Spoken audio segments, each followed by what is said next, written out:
Hello and welcome to Rithis kitchen. இன்றைக்கி நம்மளோட கிச்சனில் நம்ம பார்க்க போகிற ரெசிபி கண்டென்ஸ்ட் மில்க். இந்த ரெசிபியை பார்க்குறதுக்கு முன்னாடி நீங்கள் இந்த சேனலுக்கு புதுசாக இருந்தால் சப்ஸ்கிரைப் பட்டனை ப்ரெஸ் பண்ணிக்கோங்க, கூடவே அந்த பெல் பட்டனையும் கிளிக் பண்ணிக்கோங்க. அப்போ தான் நான் போடுற எல்லா வீடியோஸும் உங்களுக்கு நோட்டிஃபிகேஷனில் வரும். இப்போது நம்ம கண்டென்ஸ் மில்க்கு என்னெல்லாம் தேவையான பொருட்கள்னு பார்க்கலாம்.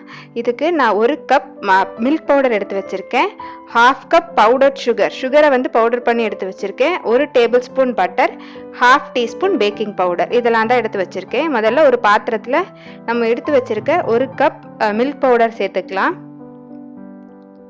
மில்க் பவுடர் சேர்த்துட்டு அதுக்கப்புறம் நம்ம சுகர் பவுடர் பண்ணி வச்சுருக்கோம்ல, அதை இதோட சேர்த்துக்கணும். நீங்கள் ஒரு 1/4 கப் சுகர் எடுத்து மிக்சியில் பவுடர் பண்ணிங்கன்னா உங்களுக்கு ஒரு 1/2 கப் சுகர் கிடைக்கும். அந்த சுகரை நீங்கள் இதோட ஆட் பண்ணிக்கலாம். நல்லா ஃபைன் கிரைண்டட் சுகராக இருக்கணும். இப்போது பவுடர் சுகர் ஆட் பண்ணியாச்சு. அதுக்கப்புறம் பட்டர் நீங்கள் மெல்ட் பண்ணி வச்சுக்கோங்க. அது மெல்ட் பண்ண பட்டர் ஒரு டேபிள் ஸ்பூன் நீங்கள் இதோட ஆட் பண்ணிக்கோங்க. அப்போ தான் அந்த கிளாஸி ஃபினிஷ் கிடைக்கும். அதுக்காக தான் நம்ம பட்டர் சேர்க்குறோம். அதுக்கப்புறம் இதுக்கு ஒரு 1/2 டம்ளர் வாட்டர் நீங்கள் ஆட் பண்ணணும். நீங்கள் எந்த கப்பில் மில்க் பவுடர் 1 கப் எடுக்கிறீங்களோ அதே கப்லேயே 1/2 கப் தண்ணி சேர்த்துக்கோங்க. தண்ணி சேர்த்துட்டு இதை நல்லா நீங்கள் ஸ்பூன் வச்சு மிக்ஸ் பண்ணிக்கோங்க. உங்ககிட்ட விஸ்க் இருந்தால் கூட நீங்கள் அதை வச்சு நல்லா மிக்ஸ் பண்ணிக்கலாம். எந்த கட்டியும் இல்லாத மாதிரி இதை நல்லா நீங்கள் மிக்ஸ் பண்ணிக்கணும்.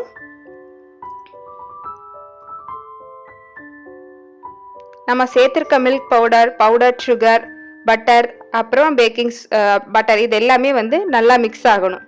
அதுக்கப்புறம் தான் நம்ம இதை அடுப்பில் வைக்கணும். ஸோ இதை நல்லா கலந்து விட்டுக்கோங்க.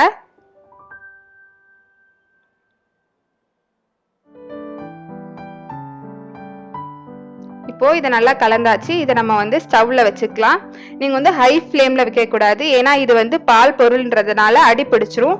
அதனால மீடியம் ஃப்ளேமில் வச்சு நீங்கள் இந்த மாதிரி கிண்டி விட்டுக்கோங்க. நல்லா மிக்ஸ் பண்ணிகிட்டே இருக்கணும், இல்லைனா உங்களுக்கு கட்டி பட்டுரும். அதனால நல்லா மிக்ஸ் பண்ணிக்கோங்க. ஒரு 1 to 1.5 மினிட்ஸ் நீங்கள் அதை குக் பண்ணால் போதும். உங்களுக்கு அந்த மில்க் அந்த கன்சிஸ்டன்சி கிடைச்சிடும். ஒரு 1.5 நிமிஷத்துலேருந்து 2 நிமிஷத்துக்குள்ளேயே நீங்கள் அடுப்பை ஆஃப் பண்ணிடலாம். ஆஃப் பண்ணிவிட்டு நீங்கள் எடுத்து வச்சிருக்க அந்த 1/4 டீஸ்பூன் பேக்கிங் பவுடரை இதோட சேர்த்துக்கோங்க. இது கொடுத்தாதான் உங்களுக்கு அந்த திக்னஸ் கிடைக்கும். அதனால் அடுப்பை ஆஃப் பண்ணிவிட்டு பேக்கிங் பவுடர் சேர்த்துட்டு நீங்கள் நல்லா மிக்ஸ் பண்ணி வச்சுக்கோங்க. இதை ஒரு 1 hour to 2 hour நீங்கள் ஆற வச்சிங்கன்னா உங்களுக்கு கண்டென்ஸ்ட் மில்க் ரெடி ஆகிடும்.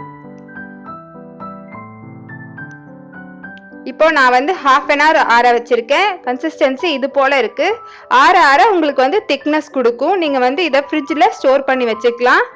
ஸ்டோர் பண்ணி வச்சுட்டு நீங்கள் எந்த ஒரு ஸ்வீட்டுக்குனாலும் யூஸ் பண்ணலாம். அதாவது கேசரி, பாயாசம், அதுக்கெலாம் இதை சேர்த்து நீங்கள் பண்ணிங்கன்னா டேஸ்ட் ரொம்ப சூப்பராக இருக்கும். வீட்லேயே நீங்கள் கண்டென்ஸ்ட் மில்க் வாங்கிடலாம். இதுக்காக நீங்கள் வெளியில் போய் வாங்கணுன்ற அவசியமே இல்லை. மில்க் பவுடர் இருந்தால் நீங்கள் ஈஸியாக இதை வீட்டிலே செஞ்சிடலாம். இந்த ரெசிபி உங்களுக்கு பிடிச்சிருந்தா ரித்திஸ் கிச்சனை லைக் பண்ணுங்கள், ஷேர் பண்ணுங்கள், சப்ஸ்கிரைப் பண்ணுங்கள். தேங்க்யூ.